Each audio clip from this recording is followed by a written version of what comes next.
네이버 파이어족 스테이션 카페에 그 사연이 있어서 그 칸이 있어가지고 제가 다른 분들 얘기를 듣다 보니까 저도 한번 나의 계기가 뭐였지? 좀 약간 그런 좀 생각을 하게 됐습니다. 그러다 보니까 제가 막 이렇게 글을 썼는데 저도 솔직히 어떤 계기가 있는지 저도 몰랐어요. 근데 이렇게 제가 역시 기록을 남기다 보니까 저 스스로를 위해서 또 그런 계기들을 찾는 것 같아요. 일단 결론은 제가 파이어족이 되기로 결심한 그런 어떻게 보면 원인은 없었어요. 그러니까 우리가 삶을 어저께 오태민 선생님의 그 비트코인은 상태다라는 그런 영상이 있는데 그 영상에서도 설명하시듯이 자연스럽게 저는 어떻게 보니까 파이어족이라는 상태가 됐거든요. 그러니까 스테이트가 됐습니다. 그러니까 무슨 이벤트가 아니에요. 이거 파이어족이라는 것은 제가 다이어트를 하시는 분들한테 저 역시 어렸을 때 고도 비만이었고 저 역시 다이어트를 해본 경험이 있는데 빡세게 그때의 경험도 좀 약간 일맥상통하는 게 제가 계속해서 왜 이렇게 투자랑 쓸데없는 얘기를 하느냐 이렇게 생각하시는 분도 계시고 빌리 조는 대체 비트코인을 말하는 사람인가 아니면 무슨 운동 유튜버인가 뭐 뭔가 이렇게 생각하실 수 있는데 저는 철학 지망생이에요. 저는 철학을 너무 좋아해가지고 철학이라는 것이 결국은 인생 운영 시스템 체제거든요. 그러니까 우리가 윈도우즈를 쓰시는 분이 계시고 맥 OS를 쓰시는 분이 계시듯이 우리라는 어떻게 보면 사람은 그 각자만의 인생 시스템 운영 체제가 있다고 저는 생각을 해요. 그것이 철학이다 결국은. 그리고 어떻게 말하면 모든 사람이 철학자예요 결국은. 그래서 저는 철학이라는 것을 통해서 또는 이렇게 세상을 보는 좀 그런 사상, 생각의 렌즈를 통해서 좀 여러분들한테 제가 보여드릴 수 있는 어떻게 보면 이벤트죠. 투자라는 것은. 그러니까 어떻게 보면 겉표면에 보이는 것이지 저는 솔직히 말해서 제가 유튜브를 하고 블로그를 쓰고 그러는 게 다 저를 위해서예요. 저는 아주 이기적인 사람입니다. 그래서 아주 이기적인 사람이라는 것을 인정을 하고 살아가는 어떻게 보면 인간이라는 주체예요. 그렇게 제가 파이어족이 되기로 결심한 계기를 뭐 다른 분들은 다 뭐 보니까 다 계기가 있으신데 뭐 예를 들어서 어떤 아는 선배가 좀 자극이 돼서 그렇게 되신 분도 계시고 내가 원래 알았던 이렇게 빌빌거렸던 사람이 알고 보니까 뭐 비트코인으로 10배 벌었더라. 그래서 뭐 한 5억을 벌고 막 그랬던 스토리도 있고 막 여러 가지가 있는데 저는 제 스스로가 인생은 싱글 플레이어 게임이라고 생각을 하는 사람이에요. 그러니까 홀로 태어나 홀로 가는 삶인데 왜 굳이 나를 남이랑 비교를 하지? 좀 그런 좀 짱구를 많이 굴리는 사람입니다. 제가 또 미국에서 또 살다 보니까 그런 것 같아요. 미국 사람들 자체가 또 약간 그렇죠. 좀 개인주의적이죠. 한국에 비해서. 한국도 개인주의적이긴 한데 특히 요즘 뭐 20대 30대 분들은 그래도 좀 눈치를 많이 보는 사회죠. 그리고 눈치라는 단어 자체가 미국에 없어요. 그런 단어가. 그나마 있는 게 소셜 인텔리전스가 아닐까 싶을 정도로 막 소셜 인텔리전스, 뭐 이모셔널 인텔리전스 뭐 그 정도지 눈치라는 단어 자체가 없는 것이 또 어떻게 보면 영어 문화권인 것 같아요. 그러다 보니까 또 이런 참사들이 많이 발생을 하는데 특히 대중교통을 이용할 때 이 실리콘밸리 같은 경우에는 진짜 이상한 사람들 많거든요. 눈치가 너무 없어도 문제인데 눈치가 너무 있는 사회도 또 한국인 것 같아. 좀 적당해야 된다 생각해요. 저는 거기에 대해서.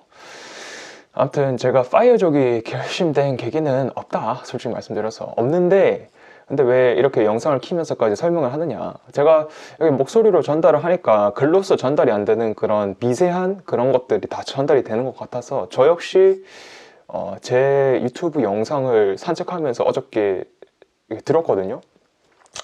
제 스스로 뭐 배운다기보다는 내가 이런 생각을 했구나 한 2달 전에 또는 한 6개월 전에. 그래서 저도 계속해서 저만의 그런 모멘토를 남기는 거예요. 미래의 빌리한테 도움 되게끔.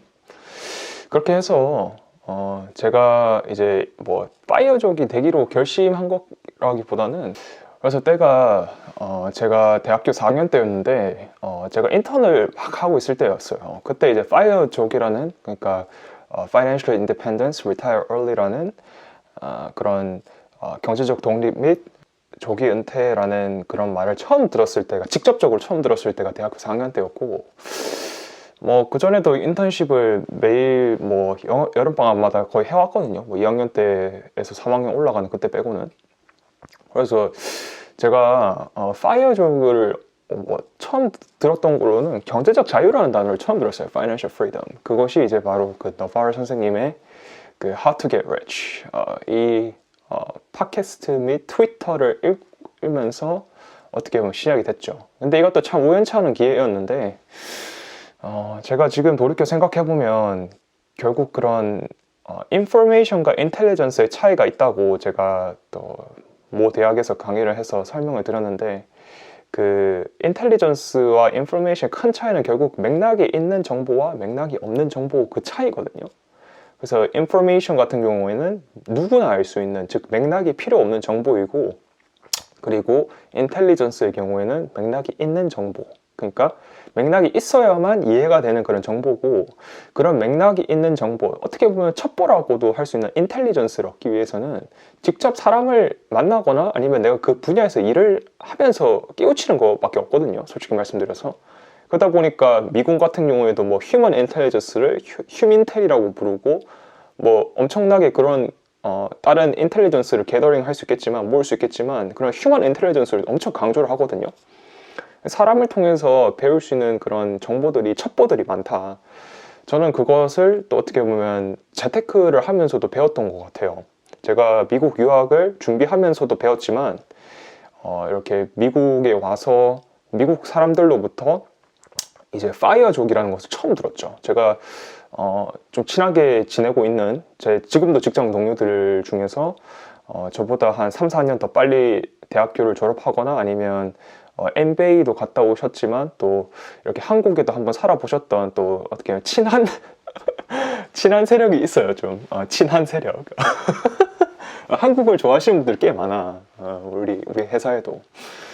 그러다 보니까 이제 저랑 뭐 제가 또 한국 사람이고 뭐 꼭 한국 사회에서 좋아하기보다는 그러니까 코드가 맞아서 좋아하는 거야, 서로. 코드가 맞아서. 그러다 보니까 이렇게 또 너발 선생님을 이제 직장 동료로 알게 되고, 그 다음에 그 미국 파이어족들에서 유명한 그 팟캐스트가 있는데 Choose 5 팟캐스트라고, 이 팟캐스트를 통해서도 또 많은 지식들을 얻게 됐습니다. 제가 매 영상마다 거의 영어를 배우셔야 된다 그러는 게 결국 이건 것 같아요. 정보의 지식이 다르다니까, 그 질과 양이.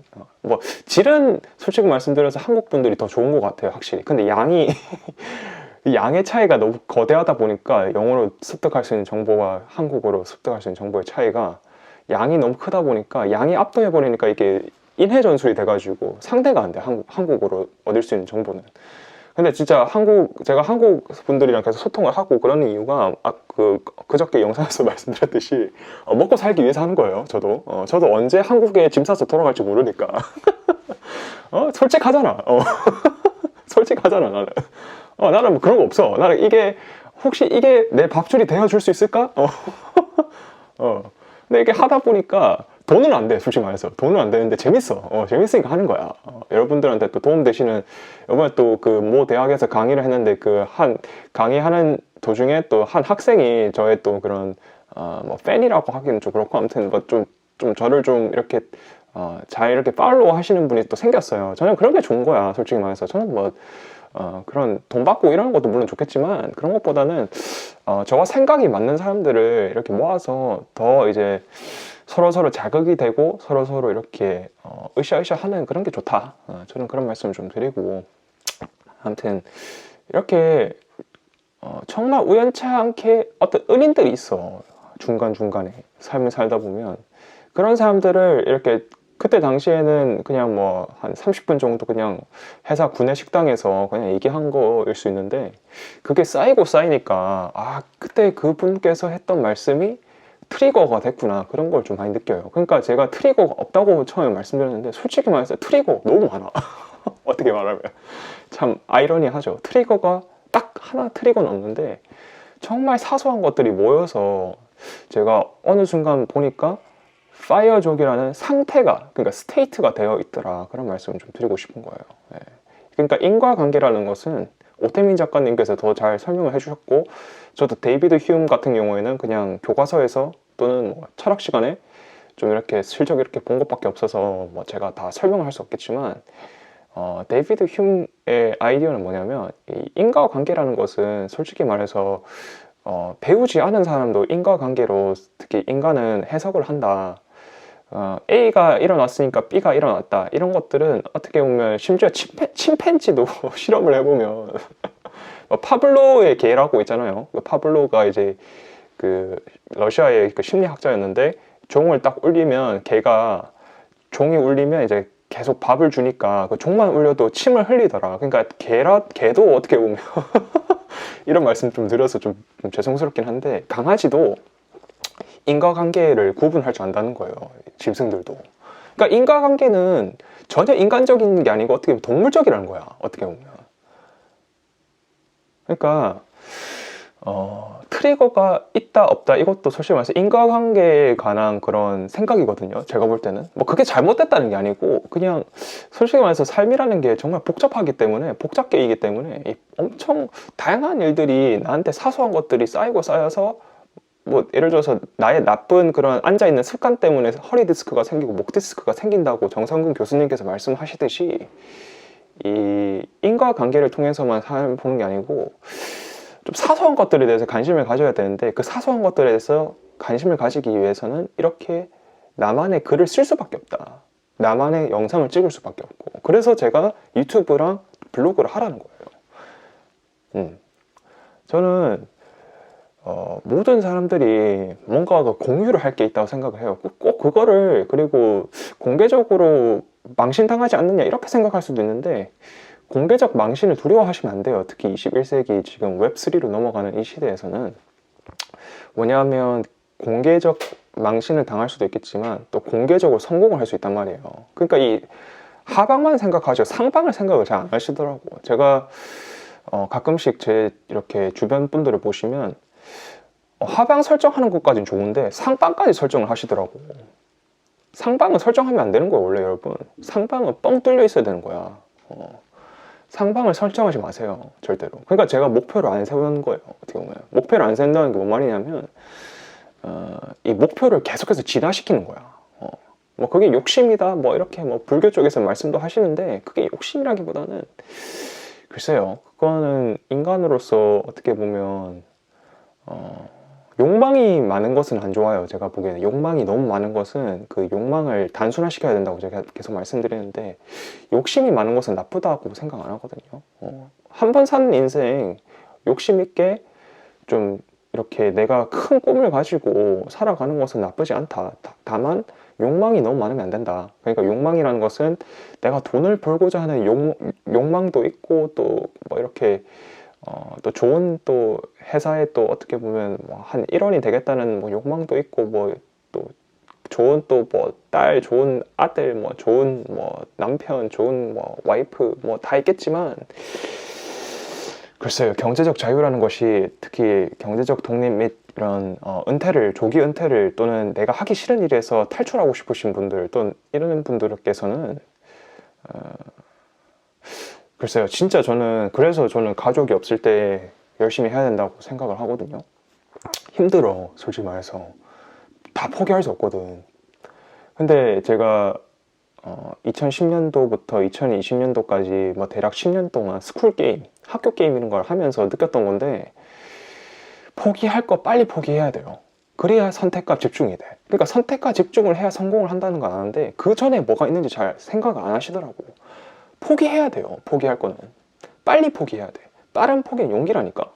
잦은 포기는 나쁜 습관인데, 빠른 포기는 용기예요. 그러니까 안 될 것 같으면 빨리 포기해야 되는 거야. 빨리 버릴 건 버리고, 빨리 집중할 거 집중해야 된다니까. 제가 그래서 그 대학교 다닐 때도 학점은 포기했잖아, 완전히. 저 학점 진짜 안 좋아요. 진짜 안 좋아. 졸업 간신했단 말이야. 근데 제가 뭐 솔직히 말해서 학점 좋았으면 어땠을까도 생각을 해요. 근데 돈 많은 게 최고야. 제가 지금 관점에서 봤을 때, 지금 맥락에서 제가 살아가는 그런 삶의 맥락에서 봤을 때는 돈이 최고더라. 학점 그거 높아봤자 뭐가 좋느냐. 뭐 대학원 갈 때나 좋지. 어차피 저는 대학원을 간다 하더라도 결국은 뭐 비자 때문에 간다든지 그럴 건데, 솔직히 말씀드려서. 그런 것 때문에 가는 건데 왜 굳이 저는 또 대학교도 솔직히 말해서 좋은 뭐 간판 있는 데 나왔으니까 솔직히 간판에 대한 그런 욕구가 이제 전혀 없어. 옛날에는 진짜 심했거든요. 아 나는 무조건 아이비리그급 대학교 가야 된다 막 이랬는데 막상 그걸 나오니까 자유로워지더라고. 그런 대학교 간판에 대해서 학위에 대해서 자유로워진 거야. 저는 그게 어떻게 보면 지금 경제적 자유도 지금 좀 짱구로 굴려보면 결국 그 경제적 독립 자유를 얻으면 또 돈에 무관심해질 것 같아요. 지금은 막 이게 없으면 미칠 것 같거든. 저도 옛날에 그 학교 게임을 할 때 대학교 학위가 특히 좀 간판 있는 대학교 학위가 없으면 미칠 것 같았어요. 진짜 정말 미칠 것 같았고 영혼을 팔 정도로 제가 그거에만 집중을 했는데 막상 돌이켜 보니까 지금 생각해 보니 참 그것도 그냥 어떻게 보면 한 삶이란 결국 플레이거든요. 게임이란 말이야. 게임 재밌어야 된단 말이야. 그때 당시에 저는 그 2010년도부터 2020년도 그러니까 재밌다는 게 여러분 맨날 웃으면서 할 수 있다는 게 아니에요. 무슨 게임을 하듯이 진짜 무슨 온라인 게임을 하듯이 내가 항상 그게 재밌는 게 아니에요. 온라인 게임도 심지어 그 포기하고 싶을 구간이 오잖아. 이거 랩이 안 올라가는데 하면서 포기를 하고 또 다시 시작하기도 하고 그렇듯이 저는 이 삶이라는 게임이 너무 재밌거든요. 이 레벨업을 하는 게 레벨업의 그런 기준을 상방을 만들지 말자.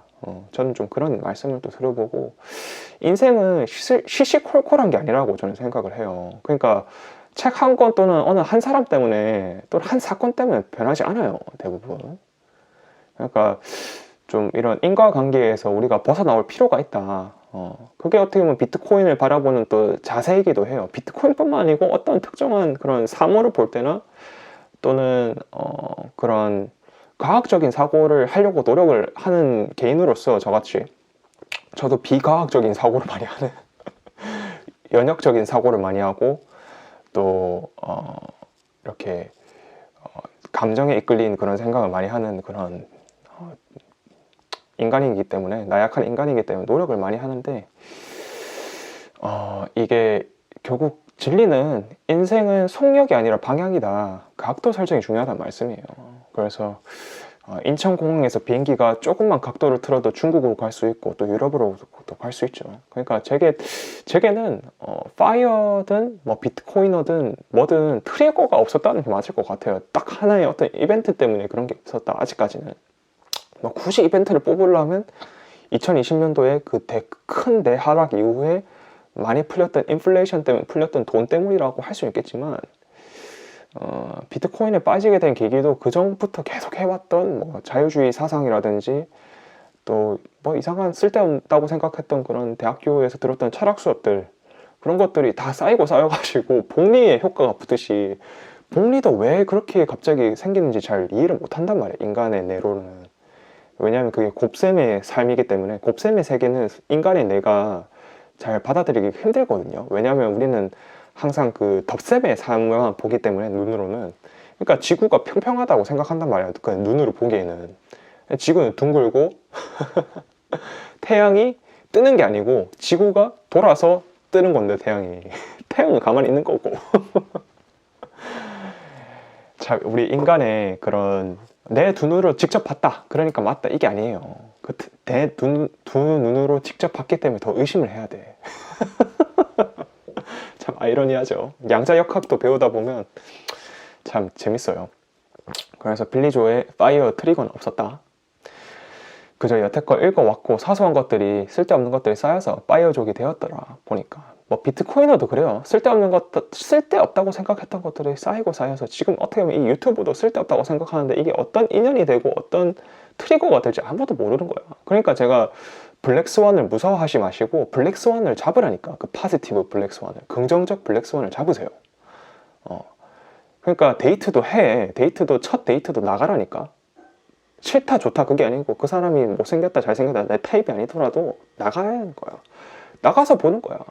그리고 제가 이렇게 인턴십을 하게 된 계기도 다 예스를 했기 때문에 그런 거예요. 제가 지금 있는 회사도 만약 그때 당시에 제가 그 채용 담당자한테 예스를 안 했다면 지금의 그런 뭐 제가 어떻게 보면 운이죠 그것도. 근데 그 운을 잡을 줄 알아야 된단 말이야. 그 운을 잡기 위해서는 특히 커리어 초반에 있으신 분들은 뭐가 어디서 로또가 터질지 모르기 때문에 다 예스를 해야 돼. 그리고 한 6개월 해보고 아닌 것 같으면 빨리 손절을 치고 나오면 된다고 저는 생각해요. 아니면 최대 2년, 2년까지 잡아보고. 저도 회사에 한 2년 넘게 있다 보니까 회사가 괜찮은 거야. 회사도 잘 나가고. 그렇게 자기 손절 라인, 그러니까 꼭 그게 손절 라인이라는 게 뭐 주식, 비트코인에만 해당되는 게 아니고 인생에도 해당된다. 그게 손절 라인은 6개월에서 2년, 최대 2년까지 잡아보고 2년 안에 쇼부가 안 나오면, 그 회사도 쇼부가 안 나오고 그러면 저는 빨리 그거를 접고, 왜냐하면 기회가 많아요, 삶의 생각보다. 근데 내가 어떤 걸 괜히 붙잡고 있으면 안 되는 거를 그것 때문에 놓치거든. 다른 좋은 기회들이 올 수 있는데 약간 너무 기회주의자 아니냐 뭐 이렇게 생각할 수 있는데 저 기회주의자예요. 저는 기회주의자예요. 왜냐면 기회주의자인 이유가 이 세상을 살다 보면 너무 옵션들이 많은 거야, 생각보다. 그러니까 젊었을 때 특히 10대인 친구들이 그 자기 무리에서 속하지 않으면 왜 이렇게 극단적인 선택을 하잖아. 10대다 보니까 또 아직 솔직히 말해서 그 생물학적으로 내가 아직 다 발달이 안 되어 있거든. 25살까지 발달이 안 되어 있어요, 사람이. 내가 남자는 한 45살까지. 김정은 교수가 남자는 45살까지. 아니 평생 내가 발달이 안 돼. 남자는 철되면 죽는 거예요, 여러분. 철되면 안 돼. 우리는 철되면 안 되는 사람이고. 아무튼 삶을, 어떤 사물을 인과관계로 보기 쉬운데, 인과관계는 짐승들도 하더라. 개도 해요, 개도. 그러니까 이런 뭐 프리메이슨인가요? 뭐 아무튼 이런 좀 이상한 개변이라기보다는 뭐 그 사람들 말도 뭐 일리가 있다고 생각은 해요. 일리는 있죠. 인과관계로 삶을 바라보니까 일리가 있는 것 같이 들리는데 it sounds smart, but it is not smart. 듣기로는 똑똑해 보이는데 실제로 까보면 별로 똑똑하지 않은 게 그 conspiracy theory거든요. 그 뭐라 해요, 한국어로 그거를. 이 이상한 개소문을 내 가지고 그거를 믿게끔 만드는 게 그게 뭐 어쩔 수 없이 뭐 인간으로서 그런 것도 있겠지만, 인간이 말을 하다 보니까 그 원인과 결과를 설명이 가능하다 보니까, 언어로서 그러다 보니까 이제 그런 개소문들이 더 널리 퍼지지 않나. 뭐 그거를 믿으신 분들은 뭐 믿으시는 거고, 아무튼 그래요. 그렇게 제가 생각할 때는 세상의 거의 대부분의 일들은 운이라는 것이 존재해요. 그 랜덤하다는 거예요. 그러니까 우리가 남한에 태어났기 때문에 지금 이렇게 유튜브도 할 수 있는 것이, 우리가 북한에 태어났다면 이런 거 못하죠. 똑같은 한국어를 쓰더라도. 그러니까 그 박연미 분이 계시잖아요. 저랑 나이가 동갑으로 알고 있는데 그분께서 책을 썼지 않았습니까? In Order to Live. 저도 여기 책이 있거든요. 그 박연미 님이 이제 탈북자신데 이제 콜롬비아 대학교에서 수업도 하시고 수학도 하시고 이제 그렇게 북한 이제 탈북자들을 위해서 인권 신장 운동을 하시는 그런 분이신데, 그녀의 얘기를 듣고 그러다 보면 참 우리가 거슬릴 수 없는 운이라는 게 있어요, 확실히. 우리가 지구에 태어난 것도 운이잖아요, 어떻게 보면. 그리고 인류가 있는 것도 운이고. 근데 어떻게 보면 곱셈에 또 곱셈을 더해서 계속하는 그 기하급수적인 세상에서 저는 산다고 생각하거든요, 결국은. 물론 이제 그냥 로컬리하게 봤을 때는 우리가 그 normal distribution이라고 하죠. 정기 분포의 세상에 산다고, 벨커브에 산다고 생각할 수 있겠는데, 글쎄요, 실제로 까보면 저는 오히려 파레토의 법칙이 더 맞지 않을까. 80대 20의 법칙이. 뭐 부도 그렇고, 물론 사람의 키라는 것은 또는 생물학적으로는 정규 분포가 맞겠지만, 우리 인간이 하는, 특히 지적 생물체가 할 수 있는 그런 것들을 보면 파레토 법칙을 다 따르더라. 80대 20의 법칙. 그러니까 잘 되는 놈은 계속 잘 되고 안 되는 놈은 계속 안 되는 거예요. 참 세상이 불공평하죠. 세상은 원래 불공평하는 거예요, 여러분. 세상이 공평하다면 어떻게 보면 인류가 이렇게 열심히, 각자 개체가 열심히 하려는 그 동기도 없어지는 거죠. 세상이 공평하다면, 원래부터 공평했다면. 그러니까 루소라든지 또는 이렇게 자연을 낭만적으로 바라보시는 분들이 계시는데, 찰스 다윈은 좀 다르죠. 찰스 다윈은 자연을 약육 강식의 장으로 봤죠. 그리고 그 약육 강식의 장에서 근데 강한 놈만 살아남았다고 하는 게 아니에요. 찰스 다윈의 말은 유연한 종이 살아남더라. 그 자연계에서 유연하게 사고하셔야 돼요. 강한 의견을 가졌지만 유연하게 사고하자. 제가 또 그 말씀을 또 드립니다. 저 역시 고집도 세고 또 성격도 급하고 이기적이고 그런 또 사람인데 그러다 보니까 저는 또 루소의 그런 낭만적인 사상은 모르겠어요. 그냥 의심부터 해요. 그런 거는 일단 딱 들어보면 제가 어렸을 때부터 산타클로스 이런 것도 잘 안 믿었고 제 동생한테 산타클로스가 없다고 설파했던 사람이 낭만이 없어. 젊은 사람이 낭만이 있어야 되는데 참 낭만 없이 사니까 오히려 근데 삶은 또 낭만이 있더라고. 돌이켜보면 생각은 억수로 현실적인데 또 나름 삶은 그래도 좀 뭐 남들에 비해서 뭐, 아니 저 나름대로 낭만적으로 살고 있다 저는 생각해요. 낭만을 내 바깥에서 찾지 말라는 말씀이에요. 낭만이라는 것은 내 즐기기 나름이다. 제가 그래서 김정은 교수님의 김정운 그 북한의 김정은이 아니고 운 할 때 그 심리학자 교수님 계시지 않습니까? 슈베르츠 같이 생기신 분. 약간 생긴 걸로 그렇게 하긴 그런데 하여튼 좀 그 김정은 전 교수님이죠. 명지대 교수님께서 이제 만화 그리고 화백이 되셨는데 멋있어요. 저는 엄청 싱글 플레이어 게임이라는 거 알면서도 저도 어떻게 하다 보면 사명감 때문에 뭔가 하는 저를 발견을 하게 되는데 그리스인 조르바 이야기를 듣거나 읽거나 아무튼 좀 잡설이 좀 길어지는데 여러분들도 한번 이 한 번 있는 인생 너무 사명감 때문에만 사는 게 아닌지 사명감도 있으면 좋죠. 남을 위해서 사는 것도. 근데 한번 이기적으로 사는 게 어떻게 보면 이타적으로 사는 것이다. 또 그런 또 모르겠어요. 좀 그런 저는 짱구로 굴리거든요. 뭐 이기적으로 산다는 게 새치기를 하고 그러는 게 아니야. 그거는 이기적인 게 아니고 그건 못된 거고 이기적이라는 것은 내 할 일 내가 알아서 스스로 하자는 거예요. 자기의 일은 스스로 하자. 우리 스스로 어린이잖아. 빌리조였습니다. 감사합니다.